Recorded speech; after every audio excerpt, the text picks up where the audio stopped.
All right, let me go ahead and explain the assignment for you. So if you're in Schoology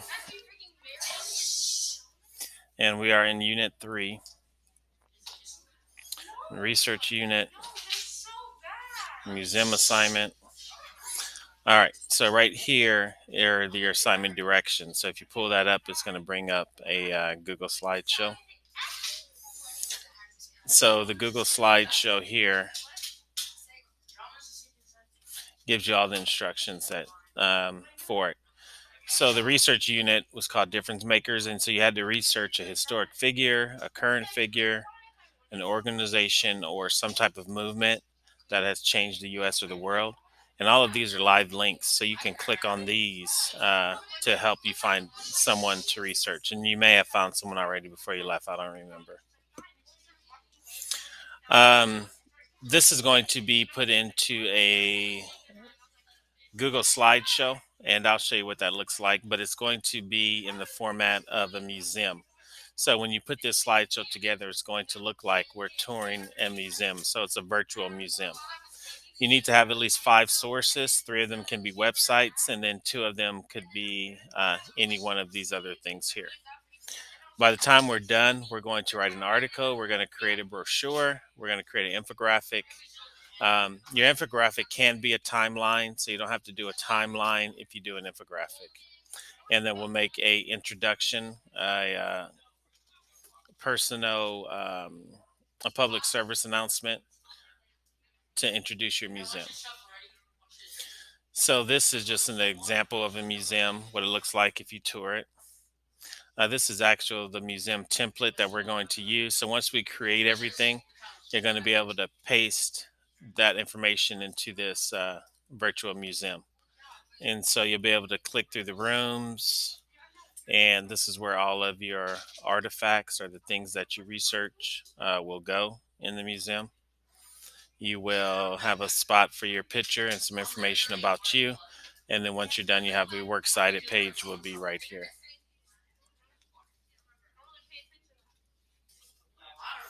All right, we'll go back to the slides. There's an example of someone who's completed theirs, a couple examples. This is just the directions again. This is an outline that I want you to place your links on. You make a copy of this, put your links on here, and this will help you to stay organized. So you'll create an infographic, a feature article, a brochure, your personal or public service announcement, and then you'll find 4 more artifacts. And these 4 artifacts can be something as simple as pictures of the person that you are researching or the movement or organization. And then there's a place for you to put your sources. When you're looking at your sources, if you haven't downloaded MyBib, that's real easy to use for your um, citations. But once you find a web page that you like, go ahead and open this button here. And if you haven't downloaded it, you want to download MyBib. It's a Google extension. But then you can save it to a project, and it will save all of your citations for you. So when you have to create your works cited page, it's very easy to do.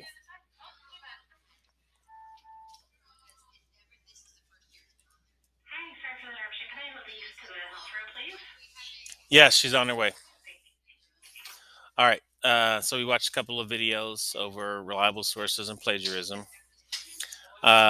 This is what I was telling you about downloading MyBib to keep your works cited page. Okay, so you have to create an infographic, and this are the requirements on your infographic. You need to have 3 to 5 pictures, 5 facts, and then 3 pieces of other information. So when you're done, you'll have 3 to 5 pictures and 8 pieces of information. If you decide to do a timeline on your infographic, then you'll need to have 3 to 5 pictures and at least 8 dates. I would recommend using Canva to create your infographic. You can go to Canva and just type in infographic. And then this gives you templates that you can use. And you probably used this before. You can just move the words around, add your own words, take the pictures out, add your own pictures, however you want to create your infographic.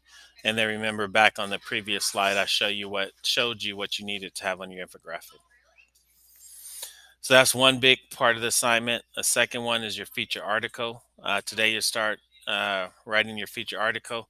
And so this is just about one aspect of the person's life or the movement or organization. Then these are the rough draft guidelines for your feature article. What we started on right now is our museum brochure. And once again, this can also be done on Canva. If you go to Canva, you go to search. Let me go back to the beginning. If you type in brochure, then you'll get examples of different brochures. So you have to create one of these. When you're creating this, you can move stuff around, but I want you to remember this is the front cover of your brochure. It's to the far right. This is the back of it, and then this is the inside flap, and then this will be inside your brochure. So this is the cover of it. This is the very back of it. This will be inside, and then this whole page here will be inside. So you have two pages that you need to put information about your museum or the person you researched in it. One thing you notice, they use a lot of pictures and there's not a ton of writing on it. So you want to use more pictures and less writing. You don't, this is almost too much even. So that is the brochure. Okay.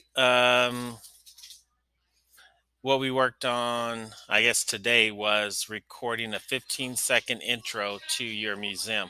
So, in that 15-second intro, you introduce yourself, introduce the museum, tell me three things I'm going to learn after visiting it, and then conclude by telling the public why your museum is a place that they must visit. And that's where we left off today. So, if you work on those things, that should give you plenty to do. And like I said, you have this PowerPoint and Schoology. You can pull it up and go through that information. And then you can send me any questions while you're working on it if you have some.